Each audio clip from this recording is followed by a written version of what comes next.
जन्माद्यस्य यतोऽन्वयादितरतश्चार्थेषुभिज्ञस्वराट् तेने ब्रह्महृदायादिकवये मुह्यन्ति यत्सूरयः। तेजो वारिमृदां यथा विनिमयो यत्र त्रिसर्गो मृषा धाम्ना स्वेन सदा निरस्तकुहकं सत्यं परं धीमहि।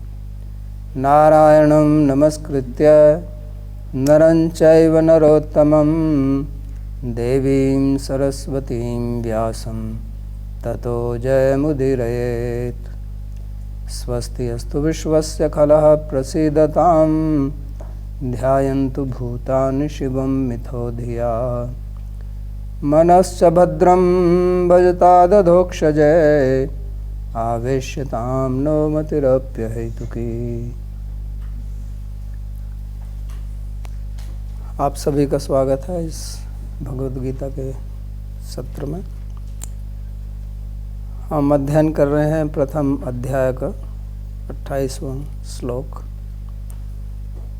पिछले पाठ में हमने पढ़ा कि भगवान ने अर्जुन का वाक्य सुन के कि मेरा रथ दोनों सेनाओं के बीच में स्थापित कीजिए, उन्होंने उनके रथ को दोनों सेनाओं के बीच में स्थापित किया। सैन्योर उभयोर मध्ये रथम स्थापित्वा रथोत्तमम्। भीष्म द्रोण प्रमुखतः सर्वेषां च महीक्षिताम् उवाच पार्थ पश्येतान् संवेतान् कुरुनिति। तो उन्होंने भीष्म और द्रोणाचार्य के सामने रथ को स्थापित करके फिर अर्जुन को कहा कि देखिए इन सब कौरव लोगों को। इस वाक्य को सुन के अर्जुन के हृदय में एक उद्वेलना पैदा हुई, उसके अंदर अपना ममत्व का भाव आ गया। और जिन लोगों को वो पहले दुर्बुद्धि बोल रहा था, धातराष्ट्र से दुर्बुद्धि युद्धे प्रिय चिकीर्षवः, उन्हीं को वो अपना कहने लगा मेरे हैं, ये स्वजन हैं। और इससे उनके मन में एक प्रकार का मोह पैदा हुआ। मोह का मतलब होता है जो जिस वस्तु है जैसी है उसको वैसा ना जानना, उसको मोह कहते हैं। जैसे रज्जु है, रस्सी है, रस्सी में अगर आपको सर्प दिखने लगे, कभी होता है ऐसे अंधकार में रस्सी पड़ी हुई है तो सर्प जैसी लगती है, तो वो मोह है, भ्रम है। यानी कि है तो रस्सी लेकिन आपको वो सर्प दिखाई पड़ रही है। तो इसी प्रकार हैं तो इसके ये शत्रु, क्योंकि वो तो सब उसको मारने के लिए वहाँ खड़े हुए हैं, लेकिन अभी उसको वो बंधु दिखाई पड़ने लगे। तो इसलिए तान समीक्ष स कौन्तेय सर्वान बंधून अवस्थितान। तो इस श्लोक में कहा गया सर्वान बंधून। सर्वान का मतलब है सब, यानी कि जितने भी प्रकार के संबंध हमारे जीवन में संभव हैं वो सब वहीं पर उपस्थित थे। और इसलिए उसके मन में ये आया कि ये तो सब समाप्त हो जाएंगे अभी। तो हमारे जीवन में भी हमारे संबंधी हैं और संबंधियों की मृत्यु होती रहती है। ऐसा कोई नहीं है जिसका कोई भी संबंधी अभी तक ना मरा हो, लेकिन वो कभी कभी मरता है। सब तो एक साथ नहीं मरते ना, तो कभी कभी मरता है, उससे थोड़ा दुख प्रकट कर लेते हैं, फिर अपने काम में लग जाते हैं। तो जब किसी की मृत्यु होती है तो थोड़ा शोक होता है, संसार से थोड़ी विरक्ति होती है, उसको बोलते हैं शमशान वैराग्य। यानी कि एक प्रकार का वैराग्य जो बड़ा स्थायी नहीं होता है। थोड़ा दुख होता है, शोक होता है, शमशान जाते हैं लोग, सब बात करते हैं ना वहाँ पे, जीवन क्या है, बबूले की तरह है, आता है जाता है, कोई यहाँ रहता नहीं है। इस तरह का सब लोग प्रवचन करके फिर अपने घर आ के टेलीविज़न देखने लगते हैं। तो और अगर पड़ोसी में किसी की मृत्यु हो जाती है तो उसको जाके शिक्षा भी देते हैं। तो मैं बता रहा था कि अर्जुन ने अपने सभी बंधुओं को देखा तो अर्जुन में और हमारे जीवन में भी इस प्रकार के जो शोक की स्थिति आती है उसमें अंतर यही है कि ऐसा नहीं होता है कि हमारे सारे ही संबंधी एक साथ मर जाएं। अर्जुन को ये आशंका, मरा तो उसका भी कोई संबंधी नहीं है, लेकिन उसको एक आशंका हो गई कि मेरे सभी बंधु मर जाएंगे। इसलिए श्लोक में कहा गया है, ये बहुत महत्वपूर्ण वाक्य है, सर्वान बंधुन अवस्थितान। उसने देखा कि मेरे सारे ही बंधु यहाँ पर उपस्थित हैं और इन सब की मृत्यु हो जाएगी। तो इससे आप थोड़ा एक इमेजिन कर सकते हैं कि अगर हमारे सभी बंधु एक साथ मर जाएं तो हमें कैसा लगेगा। इस प्रकार की अगर हम कल्पना करें तो वास्तव में हमारा जीवन समाप्त ही है, क्योंकि हम अपना जो जीवन जीते हैं वो एक ममत्व से जीते हैं। जीवन में जो भी रस है, जब भी आप सोचते हैं कि हमें जीवन में आनंद आ रहा है, बहुत सुखी हूँ, तो वो एक किसी ममत्व के कारण होता है। जीवन में वास्तविक रस जो है वो ममत्व का ही रस है। जिसके जीवन में ममत्व नहीं है वो दुखी है। इसलिए हमेशा हम कुछ कहीं ना कहीं अपना ममत्व स्थापित करना चाहते हैं और कुछ नहीं। पहले ये ममत्व वास्तव में होता है मनुष्यों के साथ, क्योंकि मनुष्यों के साथ में हम एक दूसरे से रेसिप्रोकेट कर सकते हैं, वार्तालाप कर सकते हैं, विनिमय कर सकते हैं। लेकिन वो आजकल थोड़ा दुर्लभ हो गया है। मनुष्यों से संबंध बनाना, ये जो हमारी पूरी टेक्नोलॉजी तकनीकी है उसने मनुष्य को मनुष्य से दूर कर दिया है। एक घर में रहते हुए भी आपस में भाई बहन माँ बाप एक दूसरे व्हाट्सएप से संदेश भेजते हैं, यानी कि एक टेबल पर बैठे हुए लोग भी व्हाट्सएप से संदेश भेज रहे हैं। तो टेक्नोलॉजी हमारे बीच में आ गई है और हमारे बीच में एक अंतर, एक भेद, एक डिस्टेंस पैदा कर दिया है और इसके कारण मनुष्य दुखी है। क्योंकि मनुष्य का जो आनंद आता है वो केवल ममत्व से, वो संबंध से ही आता है। जिसका जीवन में किसी के साथ संबंध नहीं है वो मरना चाहता है, वही आदमी आत्महत्या करता है। इसलिए किसी का ब्रेकअप हो जाता है, बॉयफ्रेंड गर्लफ्रेंड जो बोलते हैं, तो वो मरने जैसी स्थिति हो जाती है उनकी। दुखी हो जाते हैं ना एकदम से, जैसे संसार में कुछ रहा नहीं है, कुछ भी नहीं है, मेरा सब चला गया। रोते रहते हैं, महीनों तक उसी बात को रोते रहेंगे। तो ऐसा क्यों होता है? क्योंकि उसका जो ममत्व है वो समाप्त हो गया और ममत्व से ही रस आता है, और अब उसका रस आना बंद हो गया और जीवन में रस नहीं है तो उसी को नीरस बोलते हैं। तो नीरस का मतलब कोई आनंद नहीं है, और बगैर आनंद के जीवन मृत्यु है। इसलिए उपनिषद में यही कहा है कि अगर ये आनंद नहीं होता तो कोई जीता नहीं। आनंद के सोर्स तो भगवान ही है, सच्चिदानंद विग्रह है, लेकिन हम मोह के कारण इधर उधर आनंद देखते हैं, पर उससे हम जीते रहते हैं। और अगर वो ममत्व समाप्त हो जाता है तो हम मरना चाहते हैं। तो अभी अर्जुन की स्थिति यही है, क्योंकि उसका जहाँ जहाँ भी ममत्व है और जो शत्रु है उसका उसमें भी ममत्व होता है। ऐसा मत सोचना कि ममत्व अपने संबंधियों में होता है, क्योंकि शत्रु भी तो मेरा शत्रु है ना, माई एनिमी। तो अगर एनिमी चला जाएगा तो उसमें भी रस खत्म हो जाता है, क्योंकि अब किसके सामने हम दिखाएंगे अपने आप को कि मैं ऐसा हूँ। हम अपने आप को दिखाना चाहते हैं ना कि मैं कितना वीर हूँ, मैं कितना रिच हूँ, मैं कितना ज्ञानी हूँ, मैं कितना सुंदर हूँ, और दूसरे को नीचा दिखा के हमको आनंद आता है। तो वो अपनों वालों में भी करते हैं, इसलिए आपस में भी स्पर्धा रहती है, भाई बहन में भी स्पर्धा रहती है ना। कोई बहन अगर ज़्यादा सुंदर है तो दूसरी बहन उससे ईर्ष्या करती है, नहीं करती। कोई भाई ज़्यादा पढ़ लिख जाए तो दूसरे भाई, कोई भाई ज़्यादा प्रसिद्ध हो जाए जितने भी प्रसिद्ध व्यक्ति हैं उनके भाइयों को अगर देखें तो वो उनके विरोध में ही मिलेंगे, ज़्यादातर उनकी निंदा करते हुए मिलेंगे। उसका वास्तविक कारण ये नहीं है कि इसने कुछ किया है उनके लिए, लेकिन वो अंदर से ईर्ष्या आती है और इसने उनको नीचा दिखाया है। दिखाया ना हो तो भी उनको नीचा देखना पड़ रहा है, क्योंकि उनकी सारी जो व्यक्तित्व है, उनकी जो आइडेंटिटी है वो बदल के उसका भाई है ये तो, अरे ये तो उसका भाई है, यानी कि अब उसके अपना कुछ स्वतंत्रता नहीं रह गई है। तो वो ऐसे महसूस करता है कि मैं बहुत क्षुद्र व्यक्ति हूँ, मेरा अपना कोई वास्तव में अस्तित्व नहीं है। इसलिए बाप बेटे में भी स्पर्धा चलती है।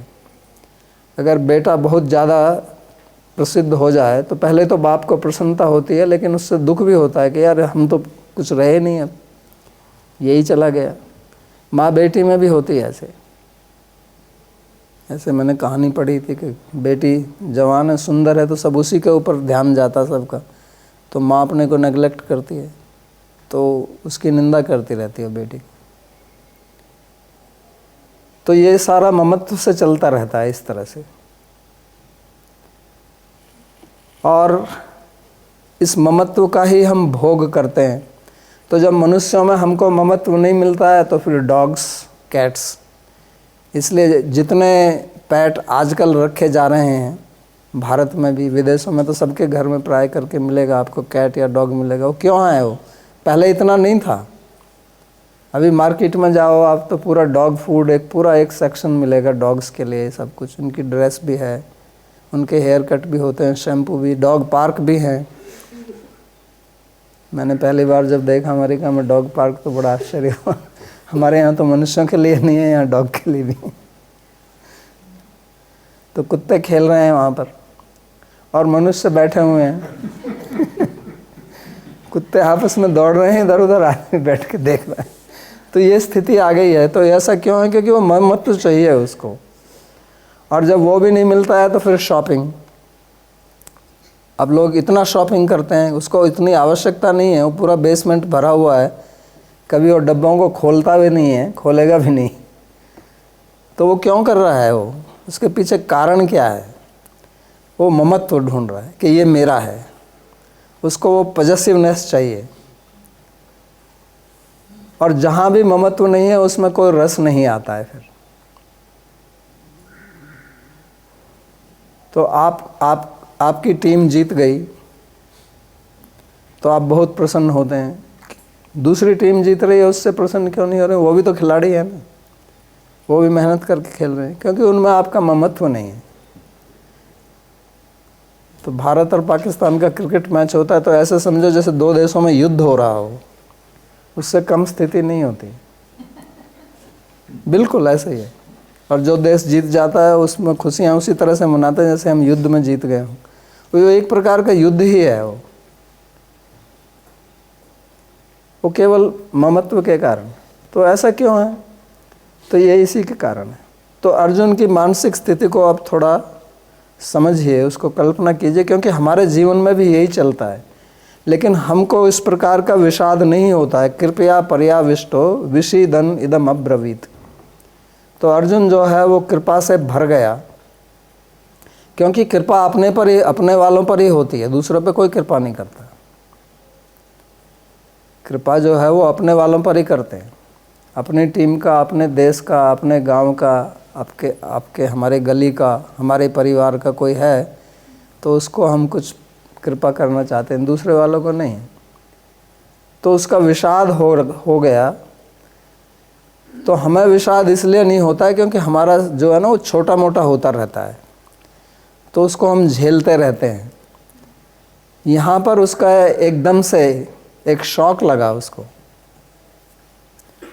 और मैंने पिछले प्रवचन में भी कहा था कि ये ममत्व जो है ये भी दो प्रकार का होता है। एक अंधा ममत्व होता है और एक विचार पूर्वक ममत्व होता है। तो अर्जुन का विचार पूर्वक है, और विचार का मतलब उसका दायरा थोड़ा ज़्यादा है, इसलिए विचार करता है। नहीं तो ममत्व उसकी बात तो धृतराष्ट्र ने भी की थी पहले श्लोक में। धृतराष्ट्र उवाच धर्म क्षेत्रे कुरुक्षेत्रे समवेतायुत्सव माम का, इसी शब्द का प्रयोग किया था ना उसने, माम का पांडवस। तो उसने दो डिवीज़न कर दी थी, मेरी टीम उनकी टीम। तो वहाँ विषाद नहीं होता, उनकी टीम के लोग मरेंगे, हमारे थोड़े मरेंगे, ऐसा सोचते हैं ना लोग। कोई ऐसा सोचता नहीं है कि हमारी टीम नहीं जीतेगी। अगर उसको पता हो कि हमारी टीम हारेगी तो मैच देखेगा ही नहीं, पहले ही टीवी को बंद कर देगा। कई बार ऐसा करते भी है ना, मैच चल रहा है और देखा अपनी टीम तो अब हार ही रही है, तो मैच बंद करके चलो कहीं, वो देखना नहीं चाहता। तो हर एक व्यक्ति ये सोचता है कि हम ही जीतेंगे। तो वो इस दृष्टि से, लेकिन अर्जुन ने विचार किया कि जीत हार छोड़ो, यहाँ तो सब मरने वाले हैं, और इसलिए उसका ममत्व समाप्त हो जाएगा, क्योंकि मेरा कहने वाला कोई रहेगा ही नहीं। मैं किसको चाचा, किसको ताऊ, किसको भाई, किसको दादा, किसको पिताजी, किसको भतीजा, भाई, किसको कहूँगा मैं?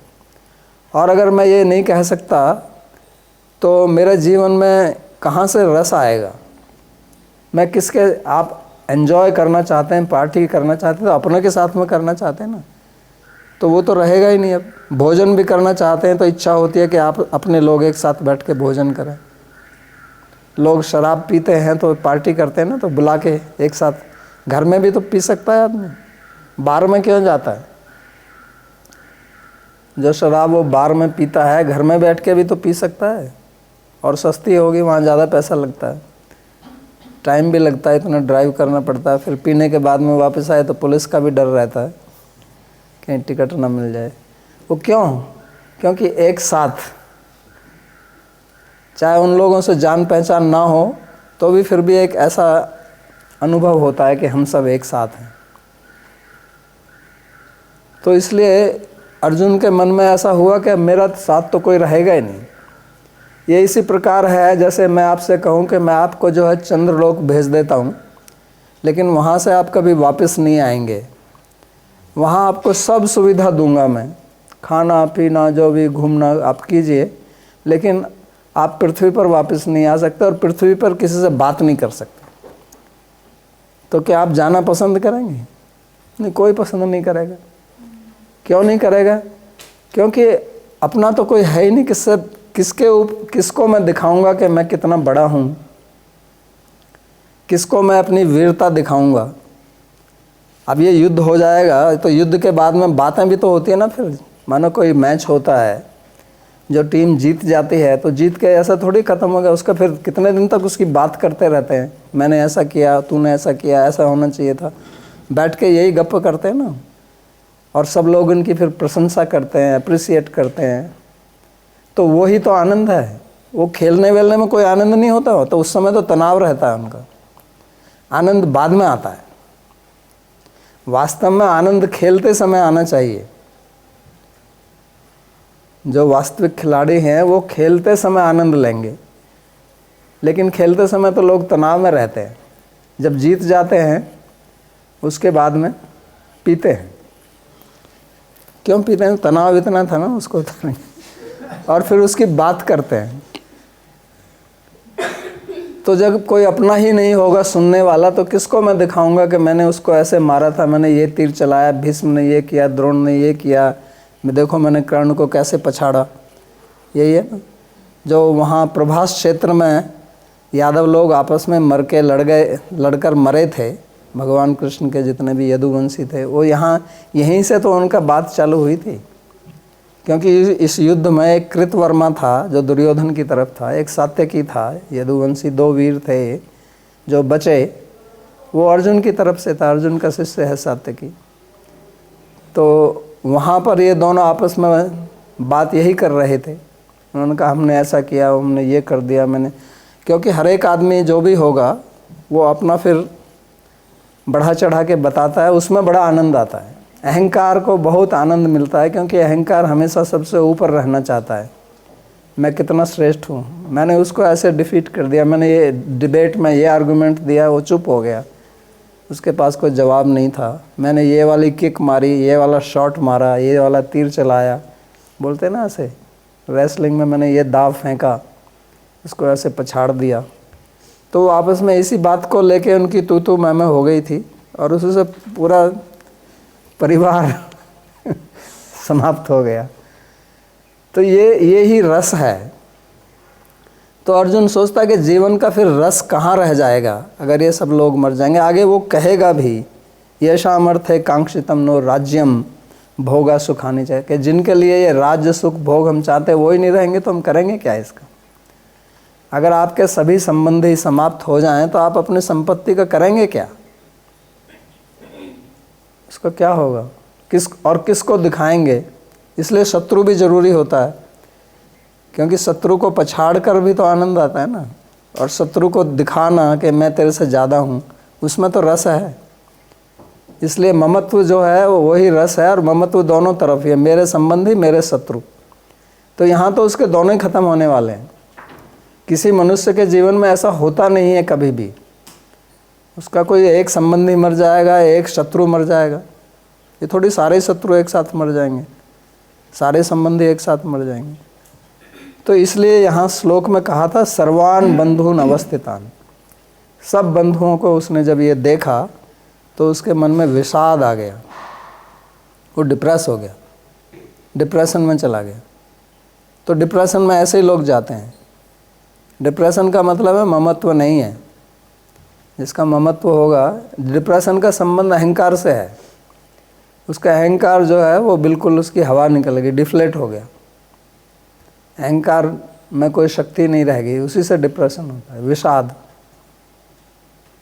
इसलिए पहला अध्याय गीता का यही है। तो हमारे जीवन में भी ऐसे छोटे छोटे विषाद आते रहते हैं, लेकिन हम उनको सहन कर लेते हैं और हमको एक आदत पड़ जाती है, तो इसलिए हम विचार नहीं कर पाते हैं फिर गीता में, जैसे अर्जुन विचार करता है। और कुछ लोग ये सोचते हैं कि गीता मत पढ़िए, गीता पढ़ोगे तो आपके संबंध खत्म हो जाएंगे, आप वैरागी बन जाओगे। तो ऐसा नहीं है, क्योंकि हमारा मन जो है वो इस समय खंड खंडों में बटा हुआ है। ये मेरा है, ये मेरा ये है, मेरा ये है, मेरा वो है। तो हमारा मन जो है वो खंड खंडों में बटा हुआ है, और इसलिए इधर उधर खींचतान होती रहती है। इसलिए आनंद आता है थोड़ा बहुत, लेकिन ज़्यादा मुसीबतें ज़्यादा आती है, क्योंकि जहाँ से रस आता है वहीं से विष भी निकलता है। समुद्र मंथन जैसे किया था ना, तो रस तो बाद में आया था, अमृत बाद में आया था, पहले विष निकला था। तो जिन संबंधों से हम रस प्राप्त करते हैं उन्हीं संबंधों से हमको विष भी मिलता है। चलता रहता है ना, ये साइकिल चलता रहता है। कभी थोड़ा आनंद आता है, फिर खटपट होती है, लड़ाई झगड़ा, फिर गुस्सा, फिर नाराज़गी, फिर बाद में फिर वापस आ जाते हैं, क्योंकि जाएंगे कहाँ, थोड़ा रस तो चाहिए ना। तो वो भी रस का ही एक अंग हो जाता है। फिर हम कहते हैं ये तो चलता ही रहता है, लेकिन वास्तव में हमारा मन जो है अगर वो संश्लिष्ट हो जाए, एक हो जाए, तो उसमें वास्तविक आनंद आता है। और वो ही गीता सिखाना चाहती है। गीता कोई हमको घर छोड़कर वैराग्य के लिए बात नहीं करती है, क्योंकि अर्जुन गीता सुनने के बाद में अपने घर ही रहा। लोग गीता से बहुत डरे हुए हैं भारत में, सोचते हैं गीता, मेरा बच्चा गीता पढ़ेगा तो ये घर छोड़कर चला जाएगा। मेरे को याद है हमारे गांव से, जब बचपन में गांव में थे, तो राधाष्टमी के समय गांव के लोग वृंदावन आया करते थे, क्योंकि वृंदावन के एक साधु हमारे गांव में, उन्होंने मंदिर वगैरह बनाया था, तो उसके संबंध से गांव के सब लोग राधा वल्लभ संप्रदाय का अनुसरण करते थे, कीर्तन करते थे, पूजा पाठ जो भी, राधा वल्लभ संप्रदाय से दीक्षित थे पूरा गांव में। तो यहाँ आते थे। तो एक बार एक स्त्री थी, वो विधवा थी, उसका एक ही लड़का था, तो वो जाके उसने गीता खरीद ली। गीता उस समय गीता प्रेस की 2 पैसे में मिलती थी, 2 पैसे में मिल जाती। तो गीता खरीद लाया। तो मुझे उसकी माँ को पता चला गीता खरीदा, तो बहुत नाराज़ हुई, कहता है गीता क्यों खरीद के लाया है, गीता खरीदेगा तो बाबा जी बन जाएगा, चल इसको वापस करके आ, कुछ और खरीद ले। तो उसे गीता वापस करवा दी।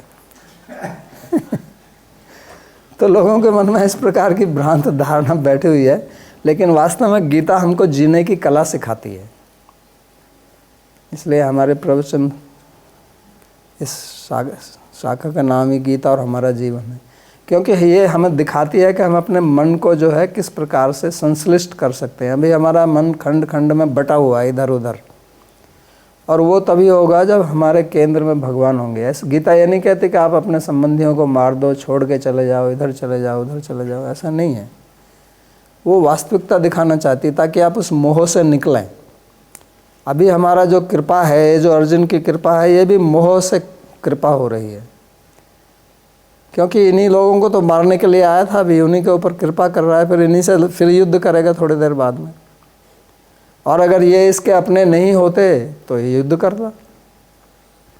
ये व्यक्ति जिनको बोल रहा है ना, उसने सभी कहा ना सर्वान बंधु, अगर ये उसके बंधु नहीं होते तो क्या अर्जुन युद्ध नहीं करता उनसे? अगर उसके जो अपोनेंट दूसरी तरफ जो लोग खड़े हुए हैं उनमें कोई भी उसके घर परिवार का नहीं होता, कोई तीसरी पार्टी होती, तो उनसे क्या युद्ध नहीं करता है? बिल्कुल करता। इसलिए ऐसा मत सोचना कि वो कोई अहिंसक बन गया है। लोग यही भूल करते हैं कि अर्जुन जो है बड़ी हिंसा की बात कर रहा है और भगवान जो है उसको युद्ध में भेज रहे हैं। नहीं, भगवान किसी को युद्ध में नहीं भेज रहे हैं। भगवान तो उसको समझा रहे हैं कि तुम्हारी अहिंसा जो है वो 2 पैसे की है, इसका कोई मतलब नहीं है। और इसको यही दिखाना चाहते हैं, क्योंकि हमारे मन में अनेक प्रकार की भ्रांतियाँ बैठी रहती हैं और उन्हीं को हम सत्य समझते हैं। तो भगवान दिखाना चाहते हैं कि जिसको तुम सर्प सोच रहे हो वो सर्प है नहीं, वो वास्तव में रस्सी है। इसलिए आप जागो। तो भगवान जगाना चाहते हैं, जागो, भागो मत। अर्जुन भागना चाहता है, भगवान उसको जगाना चाहते हैं, क्योंकि भाग कर जाएगा कहाँ? मानो ये युद्ध छोड़कर चला भी जाता और सन्यासी भी बन जाता, तो क्या वहाँ जाके युद्ध नहीं करता? वहाँ भी करता हो। कोई उसके अहंकार को चोट पहुँचाता, तुरंत अरे तू जानता नहीं मैं कौन हूँ। साधु लोग भी कई ऐसे बोलते हैं ना, जो साधु बन जाते हैं, फिर वो कहते हैं तू जानता नहीं मैं कौन है, मैंने ये कर दिया था, मैं वहाँ से आता हूँ, मेरे बाप ऐसे थे, मेरा परिवार ऐसा था, मैं ऐसे बोलते रहते। तो अहंकार तो उसका जाएगा नहीं ना। इसलिए अंत में गीता में भगवान कहते हैं ना कि तू अगर सोचता है कि तू युद्ध नहीं करेगा तो ये तेरी गलती है। प्रकृतिम त्वाम नियोक्ष्यसि, तुम्हारी प्रकृति तुमको युद्ध में लड़ा के छोड़ेगी। अगर वो जंगल में जाके सन्यासी बन जाता है और वहाँ पे कोई शेर आ जाएगा तो वो क्या करेगा? भजन करता रहेगा, उससे लड़ने लगेगा। वो वीर पुरुष है, उसकी पूरी ट्रेनिंग लड़ने की है, उसको क्या भूल जाएगा 2 मिनट में? तो इस प्रकार की ये जो इमोशंस हैं, ये जो भावना है, ये ज़्यादा देर चलती नहीं है, ये इसकी प्रकृति नहीं है ना। जैसे कोई व्यक्ति गुस्से में आके कुछ बोलता है, बाद में फिर पछताता है, तो ऐसा क्यों होता है? क्योंकि वो जो गुस्सा है वो उसकी प्रकृति नहीं है। वो तो थोड़ी देर के लिए एक भाव आता है, फिर वो बदल जाता है। फिर जिस पे गुस्सा किया था उसके साथ में जो संबंध है उसको फिर देखने लगता है, फिर वो कहता नहीं मैं ऐसा नहीं था, ये तो गलती से हो गया, मेरे को क्षमा कर दो। तो ऐसे होता रहता। तो अर्जुन की जो प्रकृति है वो तो एक योद्धा की प्रकृति है, वो क्षत्रिय है, वीर पुरुष है, उसने अनेक युद्ध लड़े हैं। तो अचानक से क्या वो अहिंसक बन जाएगा? अगर वो वास्तव में अहिंसक होता तो भगवान गीता बोलते ही नहीं इसको। मैंने कहा बहुत अच्छा है, तो मेरे को पता नहीं था कि तू इतना बड़ा योगी है, इतना बड़ा वैरागी है। नहीं, उसको पता है कि ये जो भी बोल रहा है ये पूरी बकवास है,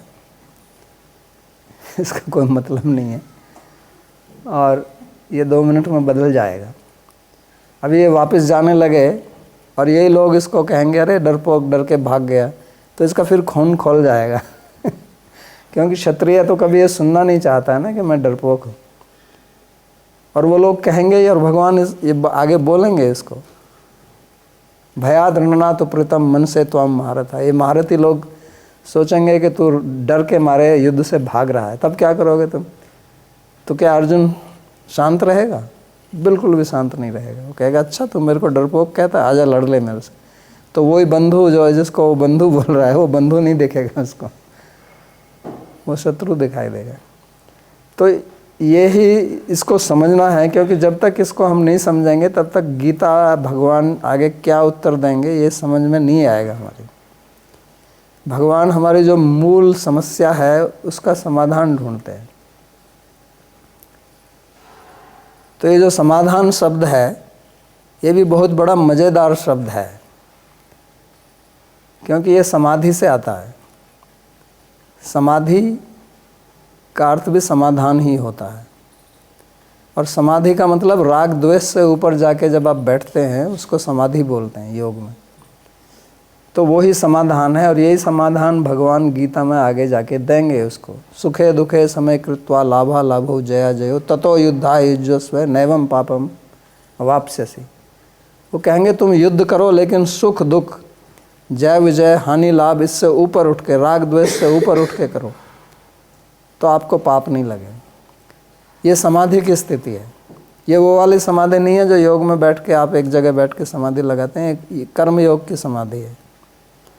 तो इस समाधि में बैठ के जब आप काम करेंगे तो फिर आपको ना विषाद होगा, ना कभी आपको उस प्रकार का शोक होगा, दुख होगा, क्योंकि उससे आप ऊपर उठ जाएंगे। तब जीवन में आनंद आएगा, सारे संबंधों से आनंद आएगा, क्योंकि अब वो संबंध जो है वो भ्रममूलक नहीं है, अब वो सत्यता पर प्रतिष्ठित हैं। क्योंकि आप जानते हैं कि इनके साथ में मेरा संबंध मेरे पूर्व कर्म के अनुसार हुआ है, और ये कभी भी समाप्त हो सकता है, ये बात रहेगी, लेकिन आप उनसे फिर भी उसी तरह से व्यवहार करेंगे। आप समझेंगे ये सब भगवान के अंश हैं, और उस समय आप वास्तविकता में प्रेम कर सकते हैं। अभी जो प्रेम है वो तो इसी प्रकार का है, थोड़ी देर में इधर थोड़ी देर में उधर, पेंडुलम की तरह डगमगाता रहता है। आज प्रेम कर रहे हैं, कल द्वेष करेंगे, परसों फिर प्रेम करेंगे, यही चलता रहता है। तो इसलिए अब अर्जुन देखिए क्या बोलता है। वो कहते हैं दृष्ट्वैमं स्वजनम कृष्ण युयुत्सुम समुपस्थितम सीदन्ति मम गात्राणि मुखम च परिशुष्यति वेपतुश्च शरीरे में रोमहर्षश्च जायते। तो अर्जुन देखिए वो कहता है कि हे कृष्ण, युद्ध की इच्छा से इन संबंधियों को यहाँ उपस्थित देखकर मेरे अंग स्थिर हो रहे हैं, और मेरा मुख सूख रहा है, मेरा शरीर कांप रहा है, और रोंगटे खड़े हुए हैं। तो इसमें मुख्य बात क्या है? दृष्ट्वा इमं स्वजनम। वो कहता है इन स्वजनों को, इतने अपने संबंधियों को देखकर, तो क्योंकि वो उनको उसका ममत्व जो है वो प्रस्फुटित हो गया है, और उस ममत्व को देखकर उसके मन में ये कृपा आई, जो वास्तविक कृपा नहीं है। और इसी को हमें समझना है, क्योंकि लोग इसी से भ्रमित हो जाते हैं। यहाँ कृपा पर्याविष्ट हो, परा कृपा मतलब बहुत ज़्यादा कृपा आ गई। जब हमारी कहीं आसक्ति रहती है, ममत्व रहता है, तो उसके प्रति हमारा भाव ऐसा रहता है कि मैं कुछ भी कर दूं इसके लिए, लेकिन वो भाव बदल जाता है, टिकता नहीं है। वही आदमी थोड़ा कुछ आपके विरुद्ध में बोल दे, कुछ कर दे, तो वो सब खत्म हो जाता है। फिर दुख होता है, फिर विषाद होता है। तो ये युद्ध करने के लिए यहाँ पर उपस्थित हैं। तो इनको देखकर देखिए उनका अब सारा शरीर कांपने लगा। अर्जुन जो एक इतना वीर पुरुष है, उसकी स्थिति बड़ी दयनीय हो गई। अगर आप उसके मन में कृपा है तो ये क्यों हो रहा है?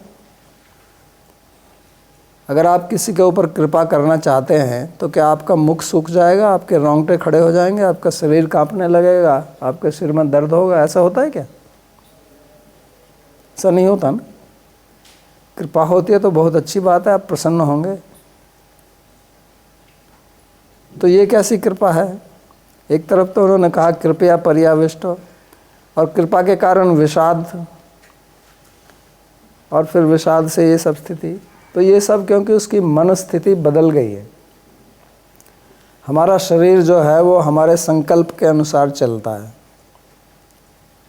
इसलिए इस संकल्प को ठीक रखना बहुत आवश्यक है। संकल्प की शक्ति से ही मनुष्य सफलता प्राप्त करता है।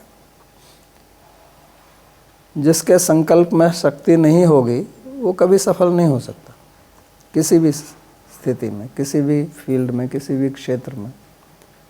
तो अर्जुन तो बहुत वीर पुरुष है, संकल्पवान व्यक्ति है। अर्जुनस्य प्रतिज्ञे द्वे न दैन्यम न च पलायनम अर्जुन की तो प्रतिज्ञा यही है कि मैं कभी पलायन नहीं करूँगा, शत्रु को पीठ नहीं दिखाऊंगा। तो अभी इसको क्या हो गया, उसकी मनस्थिति बदल गई। तो हमारा शरीर जो है वो मन का ही एक एक्सटेंशन है, विस्तार है, वो मन के अनुसार ही चलता है। वो अगर मन में हमारा विषाद आ जाए तो पूरा शरीर उसी तरह से हो जाता है। मन में उत्साह आ जाए तो शरीर बढ़िया से काम करेगा। इसलिए श्री रूप गोस्वामी जी ने कहा ना कि सफलता के लिए उत्साह निश्चय धैर्य तत्त कर्म प्रवर्तनात्। तो सबसे पहले उत्साह होना चाहिए, और ये उत्साह उसका समाप्त हो गया अभी मोह के कारण। जिसको यहाँ कृपा कहा जा रहा है वो वास्तव में उसका मोह है, ममत्व आसक्ति के कारण। और इसका मतलब ये नहीं है कि हमें ममत्व नहीं होना चाहिए, क्योंकि ममत्व के बगैर हम जी नहीं सकते हैं। लेकिन वो ममत्व की जो आधारशिला है वो मोह पर आधारित नहीं होनी चाहिए। ये मोह से जनित कृपा है या मोह से जनित आसक्ति है, वो ज्ञान पर आधारित होनी चाहिए, और वही ज्ञान भगवान गीता में देंगे। और जब तक हमारा ममत्व उस ज्ञान पर आधारित नहीं होगा तो हम इसी प्रकार विषाद में जाते रहेंगे। और फिर विषाद दूर करने के लिए लोग क्या करते हैं, कुछ नशा करते हैं।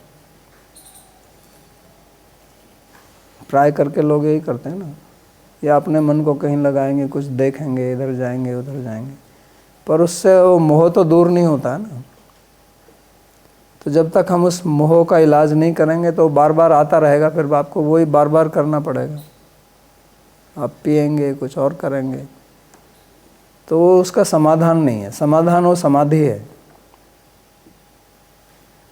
तो आपको उससे ऊपर उठना होगा, और वही भगवान यहाँ हमको सिखाएंगे भगवद गीता में। तो उसके गात्र जो है वो स्थिर हो गए। और क्यों स्थिर हो गए? उसने कहा इन स्वजनों को देखकर, दृष्टवा, अपने संबंधियों को देखकर। तो संबंधियों को देखकर उसके गात्र स्थिर क्यों हुए? क्योंकि वो संबंधियों को नहीं देख रहा है, संबंधियों की मृत्यु को देख रहा है।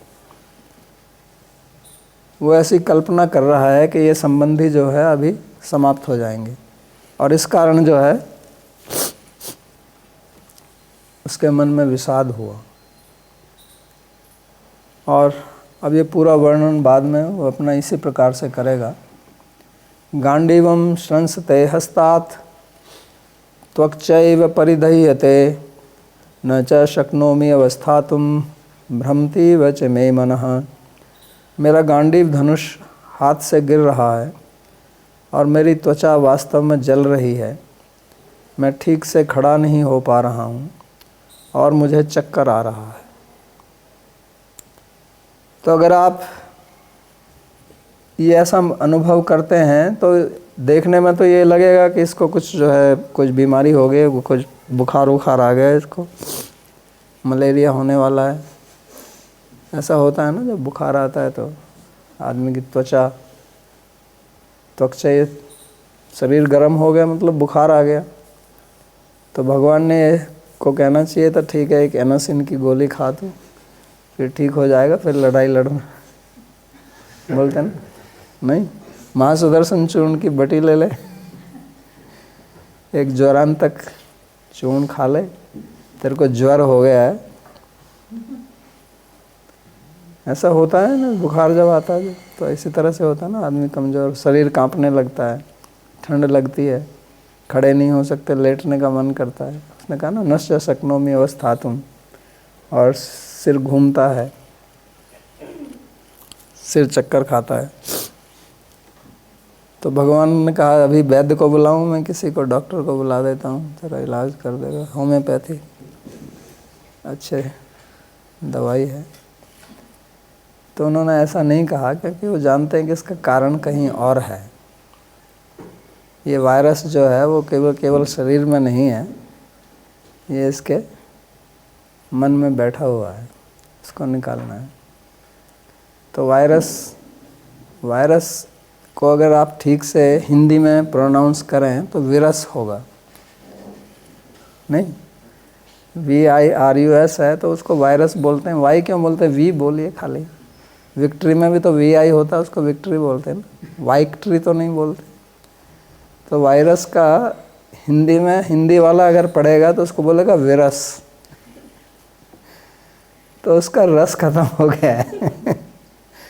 वायरस जो है ना आपको विरस कर देता है, उसका रस चला गया है, इसलिए दुखी है वो।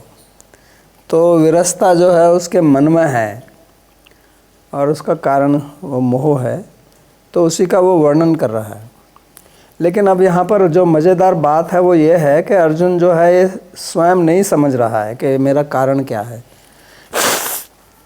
तो ऐसा होता है हमारे जीवन में भी कि हमारे मन में जो भी भाव या इच्छा या संकल्प आता है तो हम उसको सोचते हैं ये ऐसा ही ठीक है। जब हम कुछ करना चाहते हैं तो जब भी कुछ भी करते हैं तो उसके पीछे कुछ इच्छा होती है और हमारे मन में एक ये निर्णय रहता है कि ये मेरी इच्छा हो जाएगी पूरी तो मेरे को आनंद मिलेगा, सुख मिलेगा, ऐसे ही सोचते हैं ना, चाहे वो ऐसा हो या ना हो, लेकिन हमारी बुद्धि उसी प्रकार से काम करती है। और फिर मन में जो इच्छा होती है उसको पूर्ण करना चाहते हैं और ये सोचते हैं कि इस इच्छा को पूर्ण करने से मेरे को आनंद मिलेगा, तो फिर हम उसको सिद्ध करना चाहते हैं दूसरों के लिए कि कैसे ये काम करना ठीक है। चाहे कोई आदमी चोरी करना चाहे और वो सोचता है कि चोरी करने से मेरे को धन मिलेगा, या मैं और कोई कुछ स्कैंडल करना चाहता है, कुछ भ्रष्टाचार करना चाहता है, तो सोचेगा इससे मेरे को सुख मिलेगा, इसलिए तो लोग करते हैं ना। और उसको अगर ये मालूम भी हो कि ये गलत काम है तो भी उसके पीछे वो कुछ कारण ढूंढेगा, उसको फिर वो सिद्ध करना चाहेगा कि कैसे ये ठीक है इसको करना। तो उसको बोलते हैं रैशनलाइजेशन, यानी कि तर्कपूर्ण वाक्य बोलना, उसको तर्क से सिद्ध करना क्यों मैं ठीक हूँ। तो अब अर्जुन यही करेगा। तो प्राय क्या होता है हमारे जीवन में कि हमारे मन में कुछ भाव, इच्छाएं, भावनाएं आती रहती हैं और हम उनको ठीक समझते हैं, चाहे वो ठीक ना हो, और फिर हम दूसरों को सिद्ध करते हैं कि ये क्यों मैं ऐसा कर रहा हूँ। क्योंकि कोई भी आदमी अपने को गलत नहीं देखना चाहता है, कोई भी आदमी अपने को अधार्मिक नहीं देखना चाहता है। चोर हो, डाकू हो, लुटेरा हो, वो भी चाहता है कि लोग मेरे को धार्मिक कहें, इसलिए वो भी थोड़ा दान देता है इधर उधर, मेरा नाम हो, अखबार में आए।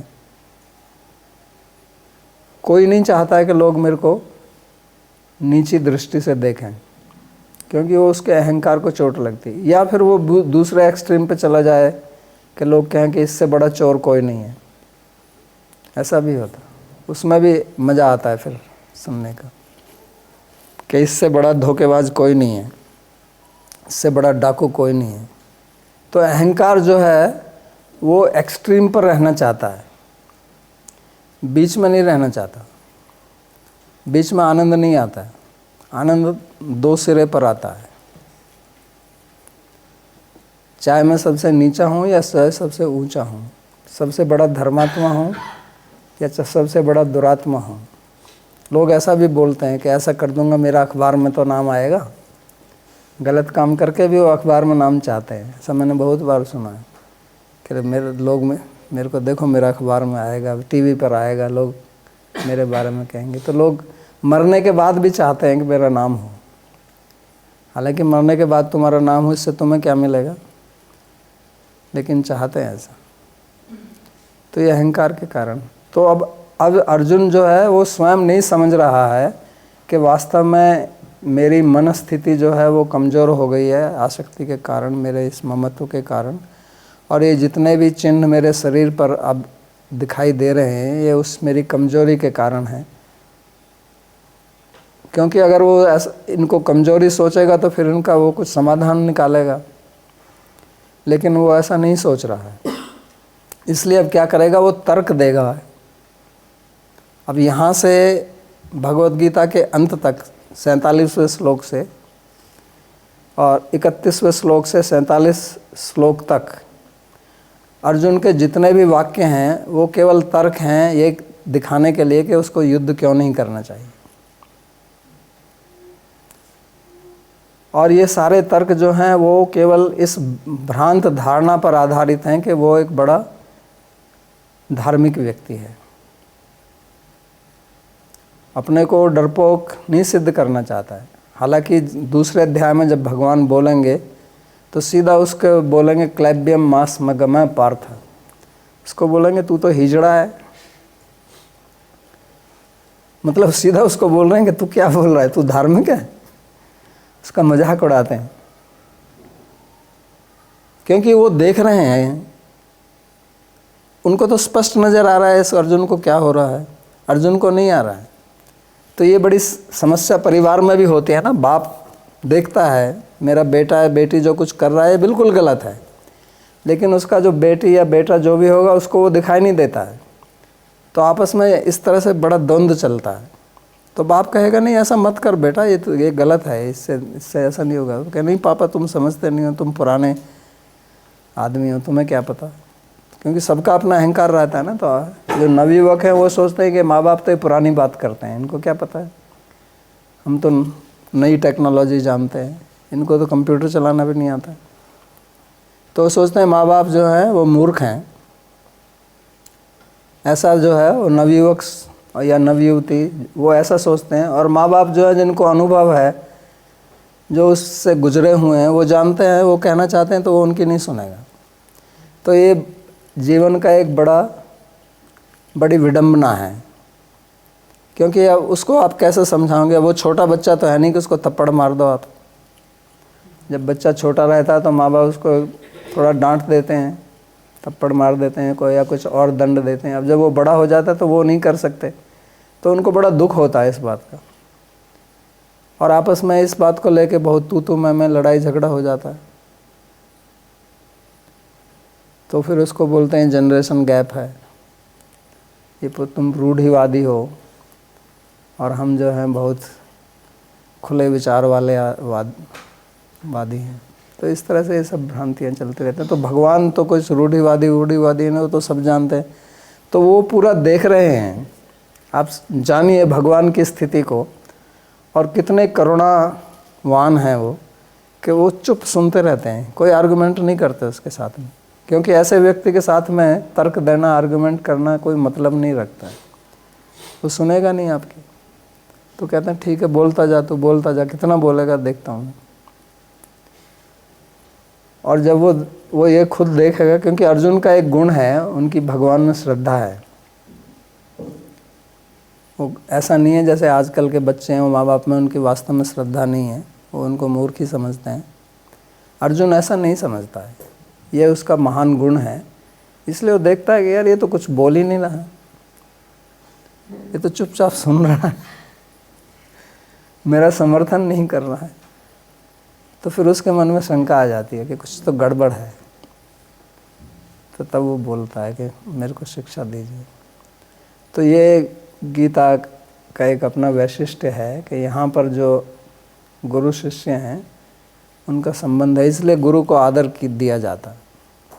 क्योंकि अगर गुरु को हम आदर नहीं देंगे तो फिर हम उनमें श्रद्धा नहीं करते, इसका मतलब फिर उनकी बात नहीं सुनेंगे, फिर हम यही सोचेंगे ये तो जानता नहीं है। शिष्य भी ऐसा करते हैं ना, वो सोचते हैं यार ये जानता नहीं, पुराने ज़माने की बात करता है। ऐसा बहुत होता है, जो बाप बेटे में होता है वो गुरु शिष्य में भी होता है। लेकिन यहाँ ऐसा नहीं होगा, इसलिए गीता आई। तो कहता है गांडीव जो है मेरे हाथ से निकला जाता है, मेरी त्वचा जल रही है, मैं खड़ा नहीं हो सकता हूँ और मुझे चक्कर आ रहा है। तो ये वही वीर पुरुष है। इसी को अब अगर इसी समय भगवान अगर इसको कहे ठीक है अर्जुन युद्ध मत कर, चलो वापस चलते हैं, तो दौड़ लगा के जाएगा। वही व्यक्ति जो कह रहा है कि मैं खड़ा नहीं हो पा रहा हूँ, उसको अगर भगवान कहते हैं ठीक है चलो वापस चलो, तो उस रथ से कूद के भाग लेगा, वो तुरंत जान आ जाएगी उसमें, क्योंकि उसके मन की बात हो गई ना। जब आपके मन की बात हो जाती है तो शक्ति आ जाती है ना, उत्साह आ जाता है। और जब आपको मन के विरुद्ध में कुछ काम करना पड़ता है तो आप निरुत्साहित होकर मरे मरे अधमरे की तरह बात करते हैं, अधमरे की तरह चलते हैं। जैसे जब आपको ऑफिस जाना होता है तो मरते हुए जाते हैं, जब छुट्टी होती है तो कूदते हुए आते हैं। स्कूल में करते हैं ना ऐसे बच्चे, छोटे छोटे बच्चे जब स्कूल में छुट्टी होती है कितना हा हुल्ला उल्ला के भागते हैं जैसे जेल से छूट गए हों। तो ऐसा क्यों है? तो अर्जुन की भी वही स्थिति है। ऐसा नहीं है कि वो वास्तव में कमज़ोर हो गया है, उसको अगर उसके मन के अनुसार बोल दिया जाए तो वो कूद के भागेगा भी। अब देखिए यहाँ से 31वें श्लोक से वो अपना तर्क पेश करना चालू करता है और ये बहुत मज़ेदार है।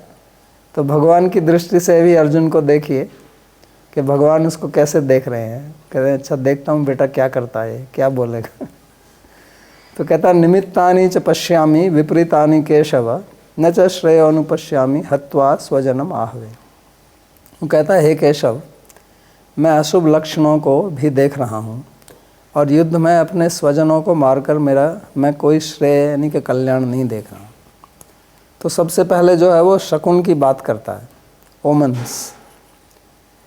कहते हैं ना देखो प्रभु आए थे, बिल्ली हमारा रास्ता काट गई, तो ये तो गलत है।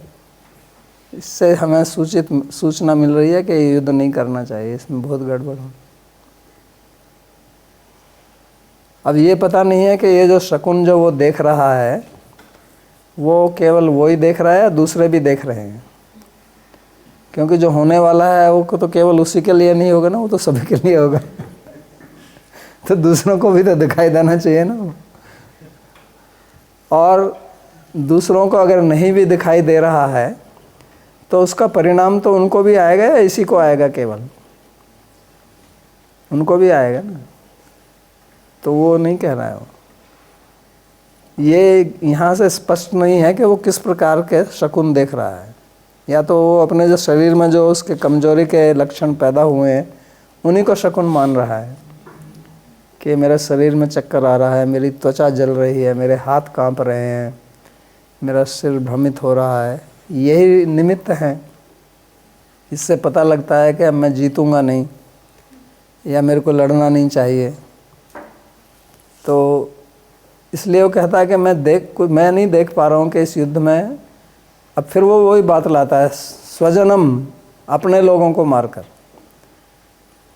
हत्वा स्वजनम आहवे। ये शब्द जो है ना बहुत महत्वपूर्ण है। अपने संबंधियों को मारकर मैं यहाँ कुछ कल्याण नहीं देख पा रहा हूँ। इसका क्या मतलब है? इसका मतलब अगर ये परिजन होते तो मैं मार देता इनको, यही अर्थ निकला ना। अगर ये स्वजन ना होते, परिजन होते यानी कि शत्रु होते, तो फिर कोई समस्या नहीं थी। तो इसका मतलब अर्जुन जो है वो कोई अहिंसक नहीं हो गया है। वो केवल उसकी अहिंसा जो है वो अपने लोगों तक ही सीमित है। और वो कोई अहिंसा नहीं है, ये तो सभी का भाव होता है ऐसे। अपने लोगों को कौन मारना चाहता है? खाली इतना ही है कि अब वो जो शत्रु हैं उनको भी अपना समझ रहा है, इतना ही तो है, और क्या है। और बाकी लोग ऐसा नहीं सोच रहे हैं, इसलिए उनके मन में इस प्रकार का विचार नहीं आ रहा है। इसलिए वो कहता है हत्वा स्वजनम आहवै। और यहाँ पे ये जो आहव ये शब्द है इसका मतलब युद्ध होता है, लेकिन ये बहुत अच्छा शब्द है आव हवा। हवन शब्द सुना है ना आपने, हवन। तो वो उसी धातु से बना है जिससे हवन बनता है, वो धातु है, उसी से आवह बना है। तो ये वास्तव में एक हवन के समान है। हवन यज्ञ को बोलते हैं, यज्ञ का दूसरा नाम हवन है। होम, यज्ञ, हवन, सत्र, ये सब यज्ञों के नाम हैं। तो वास्तव में आहवे का मतलब है कि ये जो युद्ध है ये एक यज्ञ के समान है। और जैसे यज्ञ में पशु की बलि दी जाती है और वो पशु जो है वो मरकर स्वर्ग जाता है, तो उसी प्रकार यहाँ पे भी इन लोगों की बलि दी जाएगी, ये सब स्वर्ग जाएंगे। इसलिए कल्याण की चिंता क्यों करते हैं? ये जो कहता है ना कि न च श्रेयोनुपश्यामि, क्योंकि ऐसा धर्मशास्त्र कहता है कि युद्ध में जो मरता है क्षत्रिय तो वो स्वर्ग जाता है। और यहाँ तो भगवान स्वयं उपस्थित है, सबको मोक्ष प्राप्त होगा। तो ये तो मोक्ष का द्वार खुला हुआ है, भगवान भी आगे कहेंगे स्वर्ग द्वारम अपावृतम, ये तो स्वर्ग का द्वार है खुला हुआ, यहाँ जो भी मरेगा वो स्वर्ग जाएगा। और वास्तव में भागवतम के अनुसार जितने भी लोग मरे वहाँ पर सबको मोक्ष की प्राप्ति हुई, क्योंकि सबने भगवान का दर्शन किया अंतिम समय में। तो इसलिए आहवहे शब्द का प्रयोग किया गया है यहाँ पर, ये इंगित करने के लिए। तो इसी प्रकार अर्जुन जो है अब आगे भी अपने तर्क पेश करेगा सिद्ध करने के लिए कि युद्ध क्यों नहीं करना चाहिए, और वो हम आगे वाली कक्षा में पढ़ेंगे। अभी कोई प्रश्न हो तो पूछ सकते हैं।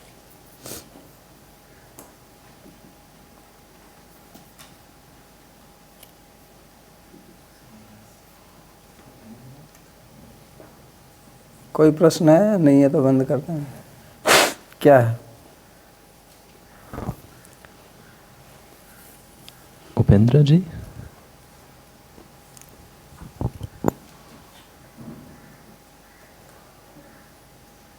बोलिए।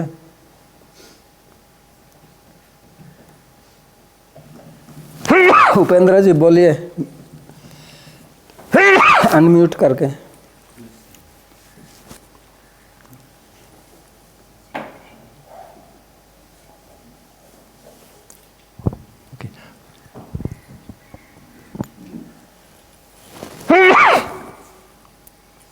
क्या तो बोल नहीं रहा है? प्रशांत जी,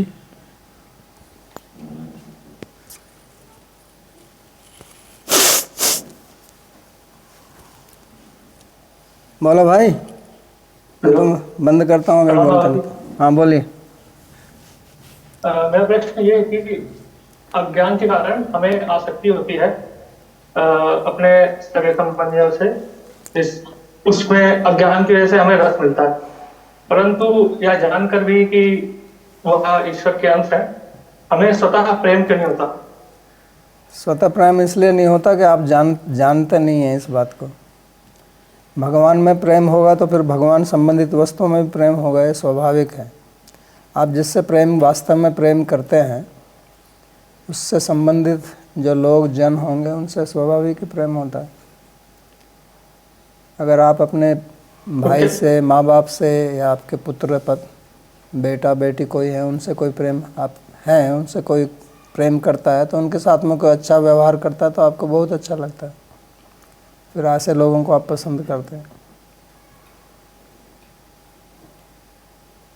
एक प्रश्न और है कि आपने कहा था कि संकल्पों के में शक्ति से हमें सफलता मिलती है, तो यह संकल्पों में हमारे पूर्व अभ्यास के कारण हम संकल्पों को में उतनी शक्ति नहीं होती, तो हम इसको कैसे अपने संकल्पों को और शक्ति कर सकते हैं? तो संकल्प में शक्ति आती है जब हमारा मन जो है वो केंद्रित होता है। मैंने जैसे कहा ना कि हमारा मन जो है वो खंड खंडों में बटा हुआ है बहुत जगह, तो उसके कारण से वो फोकस नहीं होता है। तो जैसे लेंस होता है ना, लेंस तो किरणों को एकत्रित करता है, और दूसरा है उसको प्रिज्म होती है वो ब्रेक करता है। तो अभी हमारा मन जो है वो प्रिज्म की तरह काम कर रहा है, तो किरणों को जो है वो उसका विश्लेषण, उसको विभाजित कर रहा है, और जब वही लेंस की तरह काम करेगा तो वो फोकस करेगा, केंद्रित करेगा, उसमें शक्ति आएगी। तो इसलिए वो निश्चय करना पड़ता है पहले कि मैं इसी को करूँगा। इसलिए प्रायोरिटी देनी चाहिए कि मेरा वास्तव में मेरा कौन सा कृत्य है, कार्य है जो सबसे महत्वपूर्ण है। और जब वो बटा रहता है, ये भी करूँ वो भी करूँ, ट्राई करके लोगों का संकल्प भी नहीं होता, विकल्प ही रहता है, इसको भी कर लेता हूँ, उसको भी कर लेता हूँ। आप घर में बैठे हैं, कहता है चलो यार वहाँ चलते हैं, चलो चलते हैं। आपका कोई जाने का विचार नहीं था, किसी ने कह दिया आप भी चल पड़ते हैं, क्योंकि आपका कोई संकल्प नहीं है कहीं कुछ करने का, तो उससे कुछ होता नहीं है, वो दृढ़ता नहीं आती है।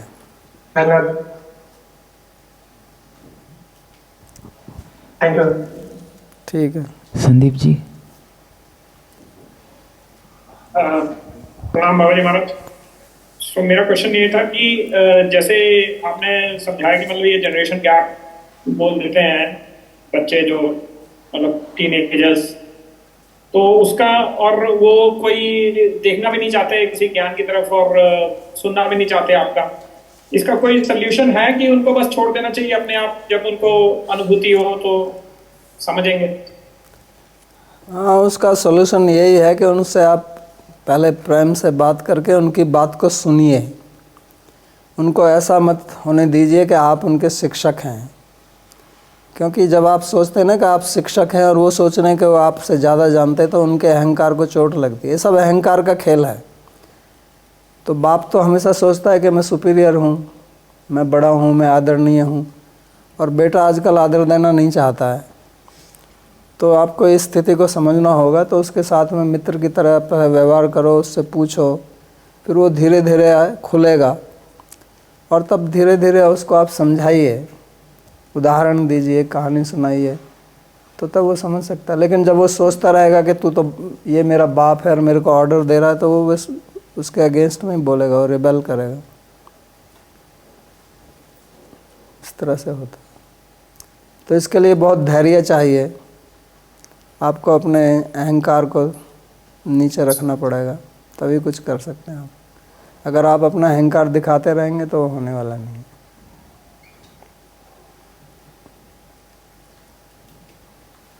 धन्यवाद। नवीन जी। प्रणाम बाबा जी। सो अभी ये अर्जुन ने अभी जो युद्ध नहीं करना चाहता है वो इसलिए कि उसका बंधुओं से ममत्व है। हाँ जी, बस यही कारण है, और थोड़ा बहुत उसको डर भी गया अभी युद्ध हार। डर और कुछ नहीं है, केवल उसको यही कारण है कि मेरा ममत्व जो है वो विनष्ट हो जाएगा। बिल्कुल यही डर है, और कोई डर नहीं है। डर लड़ने से इस तरह का डर नहीं है कि मैं हार जाऊंगा, ये हो जाऊंगा। वो क्षत्रिय की दृष्टि से नहीं डर रहा है। वो डर इसका है कि ये सब मर जाएंगे तो मेरा कुछ भी नहीं रहेगा। इससे डर है, इसी से विषाद है। क्योंकि हमारे जीवन में कोई कुछ समस्या आ गए तो अब पहले हमारे मन में ये आ जाता है कि हम हार जाते बोल के। वो तो लड़ना ही नहीं चाहता है ना, और हारने की कहाँ बात है।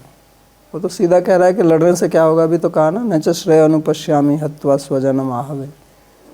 अगर वो लड़ने की बात करता तब तो हारने का डर होता, लेकिन वो लड़ने की बात ही नहीं कर रहा है। तो कहता मैं लड़ना ही नहीं चाहता हूँ। नयोत्सेति गोविंद उक्त्वा तूष्णीम बभूव। वो स्पष्ट ही कहेगा कि मैं लड़ना नहीं चाहता हूँ, मैं नहीं लड़ूंगा। तो लड़ने से फिर डरने की कहाँ से बात आ गई? क्या हारने से? हार जीत का सवाल ही नहीं है। हार जीत का प्रश्न तो तब आता है जब वो सोचता है कि मेरे को लड़ना है। वो लड़ना ही नहीं चाहता। वो तो हथियार डाल दिए ना उसने, कहा गांडीवम सृजते हस्तात् त्वक्च मयि परिदह्यते। गांडीव मेरे हाथ से फिसलता हुआ जा रहा है। इतना बड़ा योद्धा गांडीव नहीं उठा सकता। थैंक यू बाबा। मोहिनी जी पूछ रहे हैं बाबा जी, आप बोले कि बैठ के ध्यान लगाना समाधि कर्मयोगियों के लिए है, इसके ऊपर कुछ बता सकते हैं क्या? कर्मयोगियों के लिए नहीं है, मैंने ये नहीं कहा। कि मैंने कहा है कि वो अष्टांग योग की समाधि है, ये कर्म योग की समाधि है। नवदीप जी पूछ रहे हैं, क्लास के लिए धन्यवाद बाबा जी।